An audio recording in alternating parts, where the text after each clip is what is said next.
안녕하세요. 보현TV 북리뷰에 오신 것을 환영합니다. 제가 오늘 소개해드릴 책은 백낙청 선생님의 서양의 개벽사상가 D.H. 로런스입니다. 제가 얼마 전에 도울 선생님의 동경대전을 소개했는데 작년 7월에 나온 이 책 제목에 서양의 개벽사상가라는 말이 들어있어서 채털리 부인의 연인을 쓴 로런스가 개벽사상가라고 하는 호기심에 이 책을 읽었는데요.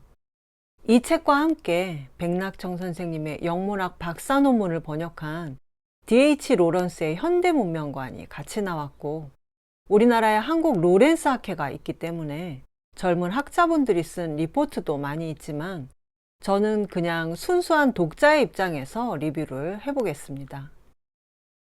백낙청 선생님은 너무나 유명하신 분인데 서울대 영문과 교수로 계시면서 민족문학 작가회의 이사장을 포함한 여러 활동을 하셨지만 창비를 빼고 백낙청 선생님을 말하긴 불가능하겠죠. 1966년 개간지 창작과 비평을 창간하고 2015년까지 창비 편집인으로 계셨는데, 이 창작과 비평이라는 개간지가 우리나라 문화계에 미친 영향은 너무나 커서 제가 감히 뭐라고 말씀드릴 수 없습니다만, 저도 한때 창작과 비평을 구독하면서 석 달에 한 번씩 잡지를 받을 때마다 큰 선물을 받는 것 같은 기대와 기쁨을 느꼈던 기억이 납니다. 그런데 백낙청 선생님이 평생 로런스를 연구하셨다는 것은 미처 몰랐습니다. 이 서양의 개벽사상가 D.H. 로런스는 원래 백낙청 선생님께서 1972년에 하버드에서 로런스 연구로 박사학위를 받으신 이후 50년간 연구하신 로런스에 관한 논문을 대중적으로 고쳐서 만든 문학 비평집인데, 오히려 그래서인지 매우 흥미로운 주제가 넘쳐나고 있습니다. 총 520여 페이지인데 정말 제가 단 한 페이지도 줄을 안 친 페이지가 없을 정도로 정보의 밀도가 빽빽하고 들어있는 공력이 아주 어마어마합니다. 물론 읽기 힘든 부분도 꽤 있었는데 지금 현대사회에 살고 있는 인간들이 겪는 문제의 본질을 말하고 있어서 정신없이 읽게 됐는데요. 제가 특히 강하게 끌린 부분을 중심으로 두 번에 걸쳐서 소개하겠습니다. 우선 로런스에 대해 말씀드리면 데이빗 허버트 로런스, DHL, 외래어 표기법에 따르면 로렌스가 아닌 로런스라고 써야 맞다고 합니다. 로런스는 1885년 영국의 탄광촌에서 광부의 아들로 태어났습니다. 그런데 아버지는 광부였지만 어머니가 전직 교사였다고 합니다. 어머니의 영향을 받은 로런스는 대학에도 진학하고 일찍부터 문학작품을 쓰기 시작했습니다. 로런스의 일생에서 가장 중요한 부분은 부인과의 만남이라고 할 수 있는데요. 로런스는 자신이 대학교 때 불어를 배웠던 위클리 교수를 만나러 갔다가 위클리 교수의 부인 프리다와 사랑에 빠졌습니다. 프리다는 로런스보다 6살 연상의 아이가 셋인 독일 귀족 출신의 여성이었는데, 두 사람은 프리다의 고향 독일로 사랑의 도피를 했고 2년 후에 프리다의 남편이 이혼을 승낙하자 영국에 돌아와 정식으로 결혼을 했는데, 로런스는 이후 프리다와 함께 이탈리아, 오스트레일리아, 스리랑카, 미국, 멕시코 등지를 여행하면서 작품 활동을 했습니다. 로런스가 죽기 2년 전인 1928년에 채털리 부인의 연인이 비공식 출간되자 외설 논란이 일면서 큰 소동이 일어났고 여러 장면이 삭제된 채 간행되고 법정까지 갔지만 결국 승소해서 로런스 사후 30년인 1960년에 영국과 미국에서 무삭제판이 출간될 수 있었습니다. 서양 개벽사상가의 끝이 외설 논란이라니 의아하시겠지만 백낙청 선생님께서 로런스를 개벽사상가라고 하신 것과도 깊은 관계가 있으니까 영상을 끝까지 봐주시기 바랍니다. 로런스의 가장 중요한 대표작이 바로 무지개, 더 레인보우와 연애하는 여인들, 위민 인 러브라고 할 수 있는데, 이 두 소설은 연작 형태로 등장인물이 서로 이어지는 구조로 돼 있다고 합니다. 저도 이 소설들을 읽지는 못했는데 이 책을 읽고 나니까 로런스의 소설들을 잘 읽어봐야겠다는 생각이 들었는데요. 이 영상을 끝까지 보시는 분들도 같은 생각이 드셨으면 좋겠습니다. 이 책의 1장은 무지개, 2장과 3장이 연애하는 여인들을 다루고 있는데 북리뷰 1부에서는 제2장의 내용을 중심으로 설명드리겠습니다. 제2장의 제목이 연애하는 여인들과 기술시대라는 제목인데 소설의 장면이 인용되고 있어서 충분히 논의를 따라갈 수 있었습니다. 제목에 나온 기술시대라는 말은 로런스가 살았던 20세기 초반에 형성된 서구 문명의 핵심이 과학기술의 발달에 있고 거기서부터 인류의 새로운 기술시대가 시작됐다는 의미입니다. 이것은 로런스와 동시대 인물이었던 하이데거의 지적이기도 한데요. 백낙청 선생님은 기술공학이 인간의 삶을 지배하는 현대 서구사회 문제가 인공지능의 시대인 오늘날에는 우리를 포함해 누구도 외면할 수 없는 문제가 됐다고 하면서 로런스의 작품을 통해 기술의 본질을 알 수 있다고 하십니다. 현대 문명의 본질을 안다는 것은 철학의 영역이거나 여러 정치적, 경제적, 사회적 측면을 고찰해야 하는데 장편 소설을 통해 알 수 있다면 확실히 쉽고 재밌는 방법이 아닐까요? 이 연애하는 여인들 작품 속 주인공은 자매인 두 여자, 그리고 이들과 연애하는 두 남자가 주인공입니다. 언니 어슐리와 연애하는 버킨, 그리고 동생 구드런과 연애하는 제럴드 크라이치가 나오는데 여기서 주로 언급할 사람은 당대 산업계의 거물로 묘사되는 자본가인 제럴드 크라이치입니다. 작품 속에 나오는 크라이치 탄광의 역사는 근대 산업계 역사의 축소판이라고 할 수 있는데 애초에 이 탄광은 주인이 유족하게 살고 광부들은 임금을 제대로 받고 나라의 부에 도움이 되는 걸로 만족했는데 2대째인 제럴드의 아버지 토마스 크라이치는 노동자들의 임금을 올려주고 작업 환경을 개선해주는 기독교적 사랑의 정신으로 광산을 운영했다고 합니다. 그런데 파업과 폭동이 일어났습니다. 노동자들이 다 같은 하나님의 자식인데 어째서 주인들은 비교가 안 될 정도로 더 잘 사느냐는 평등의 문제를 주장하기 시작했던 건데요. 탄광을 물려받은 3대 제럴드 크라이츠는 아버지의 기독교적 사랑의 방식과 노동자들이 외쳐대는 평등의 주장 사이에서 자라나 마침내 자신만의 답을 얻었는데 그것은 탄광을 하나의 거대한 사회적 생산기계로 인식하고 제럴드 자신은 그 생산기계를 통제하는 중심 부분이 되는 것이었습니다. 탄광회사의 일이라는 것은 대지와의 대결을 통해 대지가 감싸고 있는 석탄을 끌어올리는 싸움을 하는 건데 이 지하의 무생물과의 싸움에서 이기고 석탄을 끌어올리기 위해서는 완벽하게 조직된 도구들이 있어야 했습니다. 바로 주어진 동작을 가차없이 반복해서 하나의 목적을 비인간적으로 달성할 그런 메커니즘, 작동 원리인데 인간이 자신과 자신이 제압해야 할 물질 사이에 끊임없이 반복되는 기계적인 메커니즘을 끼워 넣은 것을 로런스는 이렇게 표현했습니다. 기계적인 무한한 반복을 통한 무한대의 생산적 반복. 이것은 신적인 운동이었다. 그리고 제럴드는 기계의 신, 문자 그대로 기계에서 나온 신, 데우스 엑스 마키나였다. 그리고 인간의 생산 의지 전체가 곧 신이었다.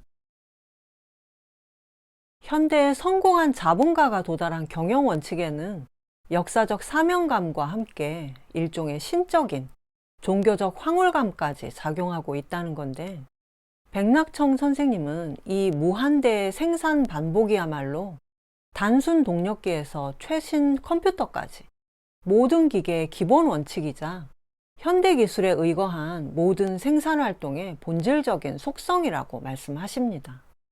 원래 자본주의라는 것이 기계적으로 쉼이 없는 끊임없는 자본의 회전을 통해 무한대의 이윤을 추구하려는 메커니즘으로 되어 있기 때문에 이 끊임없는 기계적 반복의 메커니즘은 기술의 본질이자 자본의 본질이라고 해도 맞을 것 같습니다. 백낙청 선생님의 이런 분석은 하이데거의 기술 문명론에서 가져오신 건데, 선생님은 로런스의 세계인식이 하이데거와 가장 비슷하다고 보시기 때문에 하이데거의 예를 많이 드셨습니다. 현대를 기술 문명의 시대로 규정한 하이데거는 니체가 인간 존재의 가장 근원적인 모습을 의지 또는 권력 의지로 설정한 것이 기술 시대의 전개에 따른 어쩔 수 없는 운명이었다고 말합니다. 또 니체가 말한 동일자의 영원 회귀가 순수한 기계적 반복과 같은 동일한 것이 끝없이 되돌아 나오면서 이룩되고 펼쳐지는 세계라고 하면서 근대적 동력기의 본질이 동일자의 영원 회귀에 하나의 전개 양상이 아니고 무엇이란 말인가 이렇게 말했다고 하는데요. 기계적 동력기 하나로 니체 철학이 관통된다는 것은 꿈에도 생각 못했는데 너무나 그럴듯해서 여기서 아주 귀중한 아이템을 하나 획득한 기분입니다. 다시 제럴드의 이야기로 돌아가면 제럴드가 이룩한 인간의 의지를 실현하는 비인간적이고 완벽한 메커니즘, 여기서 비인간적이라는 것은 기계적이라는 뜻입니다.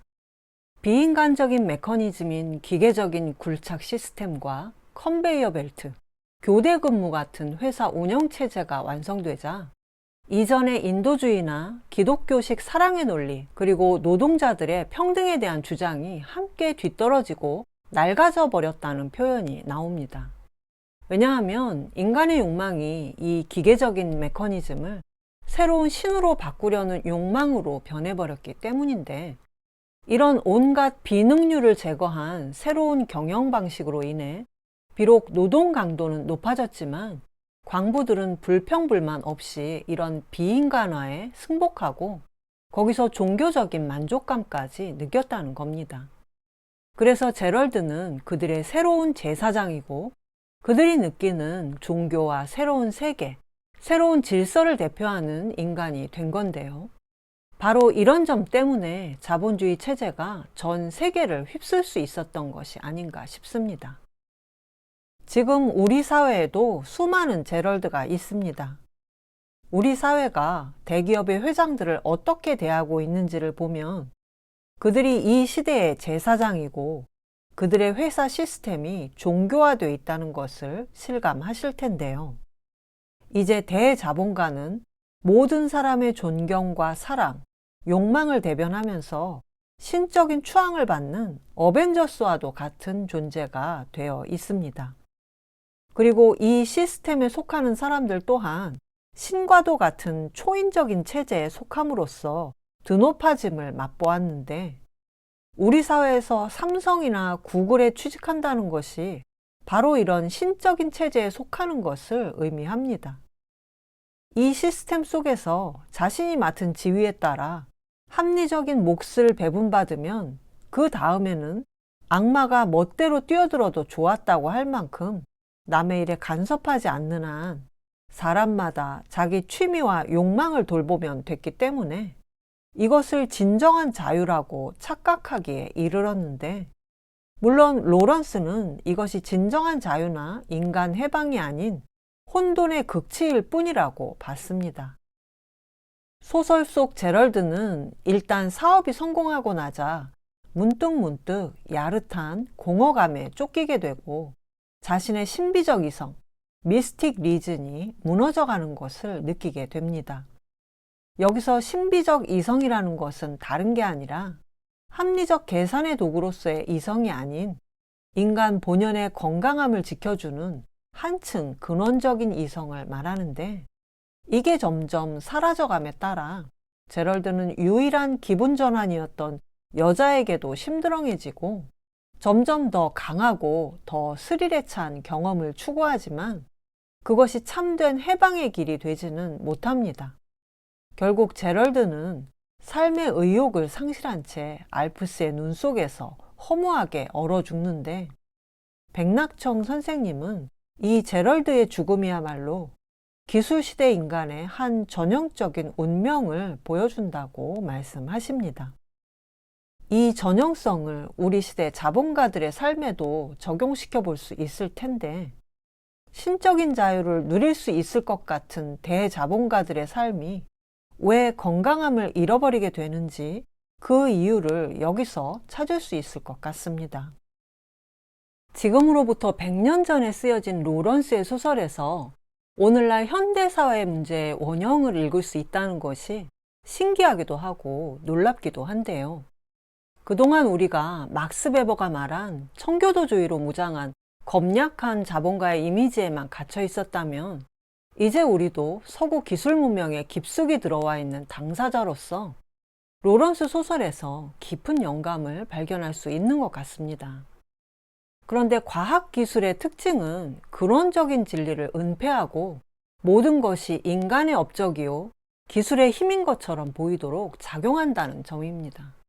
그러면서 현대 기술과는 다른 예로부터 익숙한 자연적이고 전통적인 방식으로 드러나는 진리를 은폐하기 때문에 여기에서 바로 인간의 자기 망각과 자기 상실이 생겨나는데, 이것이 바로 현대인 특유의 운명이고 기술시대 인간에게 닥치는 위험이라는 겁니다. 따라서 소설 속에서 제럴드가 어떤 과학기술적인 파탄으로 멸망하는 것이 아니라 스스로 더 본원적인 삶을 찾으려는 의지의 실패로 죽는다는 점이 의미심장한데요.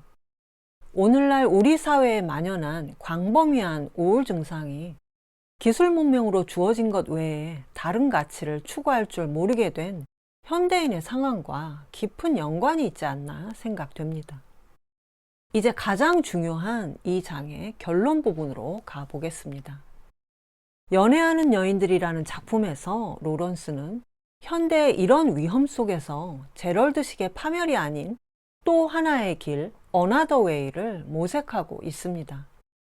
그 길은 바로 남자와 여자의 관계를 새롭게 모색하는 건데, 이 소설에 나오는 또 하나의 커플, 바로 어슐라와 버킨의 관계에서 로런스의 내면을 대변한다고 볼 수 있는 버킨이라는 인물이 나오는데, 이 버킨은 한 여자와 함께하는 사랑에 돌이킬 수 없는 상태에서 삶의 중심을 찾고자 합니다. 그래서 로런스의 소설이 주인공의 관능의 충족을 묘사하게 됐고 외설 논란까지 불러오게 된 것이죠. 그러나 로런스의 소설은 여성을 대상화하지 않는 남녀 간의 충족된 관계 설정을 목표로 한 것이기 때문에 단순한 외설 작품과는 차원이 다르다고 하겠습니다. 이 부분에 대한 설명에서 백낙청 선생님은 로런스가 기독교적 세계관 자체와의 결별과 청산을 필생의 과제로 삼고 반서구적 사유를 해왔다고 말씀하십니다. 로런스는 정신이 몸보다 우위에 있다는 형이상학적인 서구적 사고방식을 뛰어넘기 위한 방법으로서 오히려 몸이 정신보다 우위에 있다는 것을 역설하기 위해 관능적이고 육체를 탐구하는 소설을 썼다고 합니다. 특히 로런스는 진리를 남성적인 것과 여성적인 것의 결합이 완성되는 삶의 순간적 상태라고 봤는데, 이런 로런스의 발상은 플라톤 이후 서양 철학을 지배해온 본질과 실존이라는 이분법을 근본적으로 넘어선 거라고 보십니다. 세계를 똑같이 이분법으로 나누기만 한 거라면 별 문제가 없겠지만, 세계를 일단 눈에 보이는 현상세계와 현상세계를 벗어난 초월적인 세계로 나누게 되면 에센스가 이그지스턴스보다 우위에 있게 되고, 자연히 현상세계 내에 존재하는 이그지스턴스가 본질인 에센스에 의해 대상화되고 객체화되는 가치 판단이 생겨나게 됩니다. 그래서 서양 근대 철학에서 자연은 주체에 의한 인식과 작용의 대상 내지는 객체로 취급되었는데, 특히 과학기술이 본격적으로 발달하면서부터는 자연이 이 대상으로서의 독자성과 주체성마저 상실하고 모든 것이 수리적 계산과 기술적 작동의 자료로 정리되고 조직되는 일종의 상비자원 내지는 재고의 형태로만 드러나게 됐다는 겁니다. 백낙청 선생님은 정신보다 몸을 우위에 두고 남성적인 것과 여성적인 것의 결합을 삶의 완성으로 본 로런스의 진리관이 바로 이런 서구식 이분법을 돌파해냈고, 로런스의 이 돌파로 인해 로런스 사상과 동아시아 불교, 노장 사상, 개벽 사상과의 회통이 가능해졌다고 말씀하십니다. 과학기술에 관해 또 한 가지 주목해야 할 점은, 기술은 자연의 내부에 있는 것을 강제로 끌어내는 방식으로 자연을 대해왔다는 점입니다. 이것은 자연을 객체로 취급하고 대상화한 것에 따른 필연적인 숙명이라고 할 수 있는데, 이 숙명은 서구가 중심이 돼 이끌어온 세계 역사에서도 극명하게 나타납니다.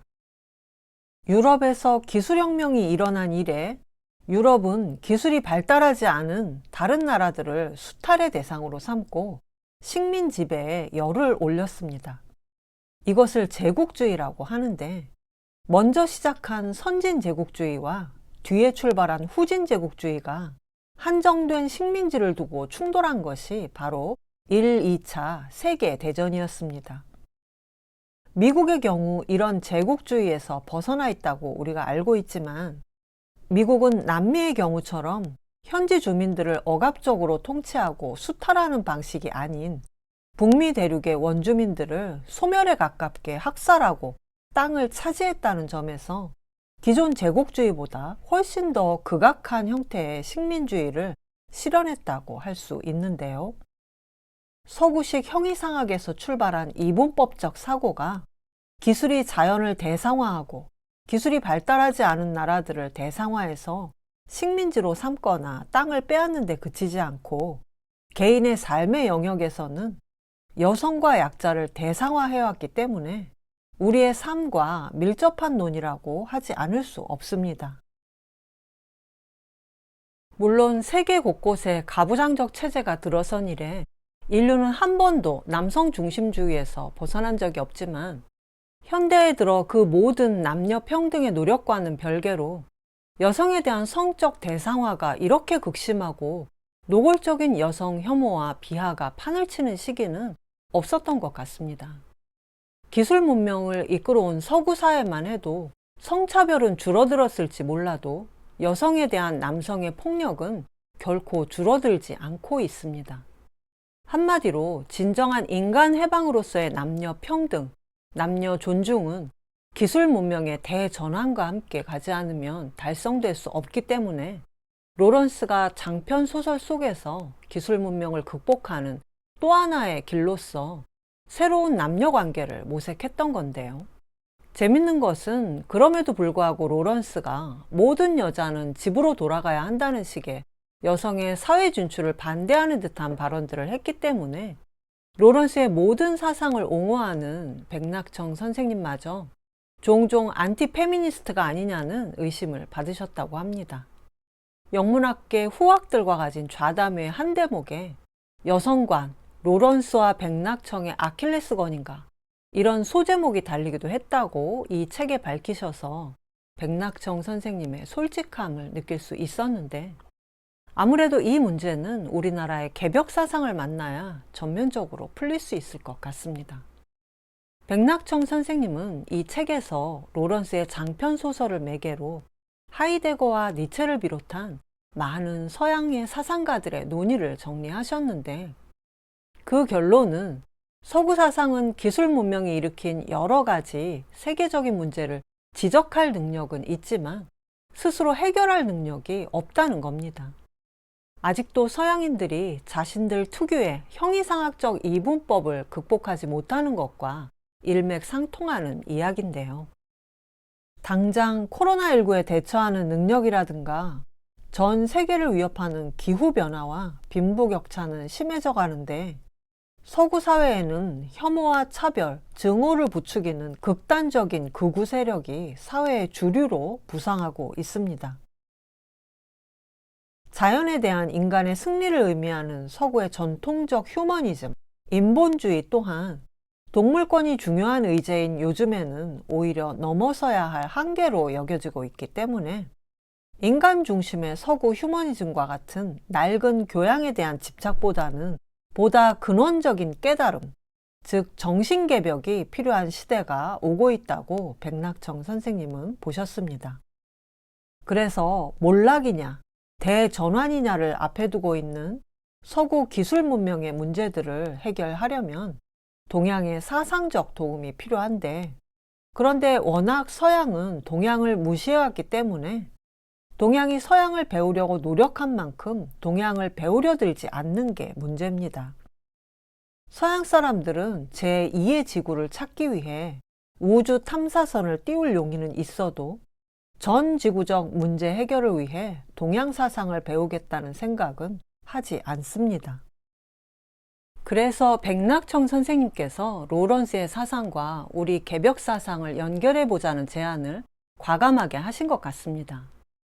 로런스를 개벽 사상가라고 부를 수 있을 만큼 로런스의 사상적 과감성은 당대 서구인들에게 전혀 이해받지 못할 정도로 급진적이었고, 그런 로런스를 통해 개벽 사상을 이야기하는 것이 가능하다고 보신 건데요. 기술 문명의 위기를 해결하기 위해서는 체제의 개혁을 뛰어넘는 문명의 패러다임을 바꾸는 대전환이 필요한데, 이것을 문명의 대전환을 의미하는 이미 우리에게 있는 개벽이라는 말로 부를 수 있다는 것이고, 진정한 동서양의 만남을 위해서는 서양의 개벽사상가 D.H. 로런스, 이 책을 읽는 것처럼 일단 우리 안에서 동서의 만남이 먼저 있어야 될 것 같습니다. 여기까지 로런스의 기술 문명 비판을 잘 따라오신 분들은 오히려 개벽이라는 말이 더 낯설게 들릴 것 같은데, 백낙청 선생님의 의도는 개벽이 천지창조에 해당한다면 그 다음 기술 문명으로 상징되는 물질 개벽이 있고 난 다음에는 정신 개벽이 따라와야 한다는 겁니다. 백낙청 선생님이 말씀하신 정신 개벽은 원불교의 후천 개벽과 맥을 같이 하지만, 여기서 저는 우리나라에서 가장 먼저 다시 개벽을 말씀하신 수은 최재우 선생님의 동학사상을 중심으로 말씀드리겠습니다. 우리는 개벽이 뭔가 엄청난 것일 거라고 생각하지만 사실은 인간이 하느님이다, 다른 사람을 하느님으로 대하는 것만한 개벽은 없는 것 같습니다. 개벽 사상의 원조인 수은 큰 선생님의 첫 포덕 대상은 부인이었습니다. 큰 선생님께서 부인에게 하루에도 수십 번 절을 하고 정중하게 도를 권하시니까 부인께서 감동하여 따르셨고, 그 다음으로 집안의 두 여종을 해방시켜서 한 사람은 며느리로 삼고 한 사람은 수양딸로 들이셨습니다. 또 해월 선생님께서 청주에 사는 도인 서택순의 집에 가셨을 때 끼니도 어른 채 누군가 계속 배를 짜는 배틀 소리가 들리자 누가 배를 짜고 있는가 하고 물으니까 서택순이 대답하기를 제 며느리가 짜고 있습니다. 그러자 해월 선생님은 두 번 더 똑같이 물으시고 나서 배를 짠 것은 하느님이다, 이렇게 말씀하셨습니다.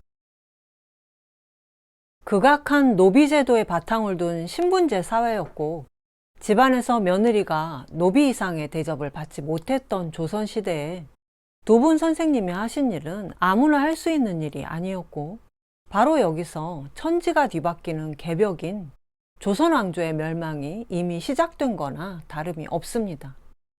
그러나 조선왕조에서 멀어져서 충분히 서구화된 오늘날에도 자신의 부인과 며느리를 하느님으로 대하는 사람이 얼마나 있습니까? 우리 사회에 진정한 남녀 평등과 남녀 존중이 실현되려면 다른 사람을 하느님으로 여기는 개벽 정신에서부터 출발해야 하지 않을까요? 수은 큰 선생님이 말씀하신 개벽은 결국 사람들이 자기 자신만을 아는 각자 위심에서 벗어나 동귀일체하는 세상을 만들자는 것인데, 동귀일체는 천지인이 모두 한 몸임을 깨닫는 것을 말합니다. 기술이 자연을 대상화하고 인간이 동물을, 남자가 여자를 대상화하는 서구식 이분법에서 벗어나기 위해서는 모두가 하나라는 동귀일체의 이상이 반드시 필요한데요. 바로 여기에서 로런스가 말한 남녀 간의 충족된 관계와 남자들 간의 동지애와 형제애를 회복할 수 있는 가능성이 생겨나지 않을까 싶습니다. 백낙청 선생님의 서양의 개벽사상가 D.H. 로런스를 소개해드리고 있는데요. 장편소설 비평을 통해 현대사회 문제의 본질을 알 수 있다는 게 신기하기도 하고 재밌지 않습니까? 문학 비평이 읽을 땐 너무너무 어려운데 이런 맛에 힘들어도 읽는 것 같습니다. 책의 서문에 보면 백낙청 선생님이 영문학을 전공하셨지만 한국에서 한국 독자들을 위한 발언을 하는 일을 내 삶의 중심에 두기로 결심했다 하는 부분이 나오는데, 도올 선생님 또한 하버드에서 박사학위를 취득하신 이후 미국에서 교수 생활을 시작하실 수도 있었지만 평생 한국어로 글을 쓰겠다고 결심하시고 귀국하셨다는 말씀을 여러 번 하셨기 때문에 이런 점에서도 두 분이 통하시는 부분이 있는 것 같습니다. 또 백낙청 선생님은 나는 로런스의 사상과 글을 베이스 캠프로 삼아 현대 문명 비판을 수행할 수 있었다고 하셨는데, 저 역시 문학 비평에는 거의 문외한입니다. 마지막으로 소설을 읽은 게 언젠지 기억도 잘 안 나는데요. 이런 제가 그나마 도올 선생님께 배운 것을 베이스 캠프로 삼아서 이 논의들을 겨우 쫓아갈 수 있었습니다. 도올 선생님의 동경대정 번역으로 정확한 동학사상이 대중에게 전면적으로 알려지고 있는 바로 이때 백낙청 선생님이 동양과 서양의 사상적 대화를 제의하신 이 책을 보니까 도올 선생님과 백낙청 선생님 두 분을 통해 수훈 큰 선생님과 로런스의 만남이 우리 안에서 이미 이루어진 것이 아닌가, 이렇게 의미를 부여해보고 싶은데요. 보현TV 북리뷰 오늘 어떠셨나요?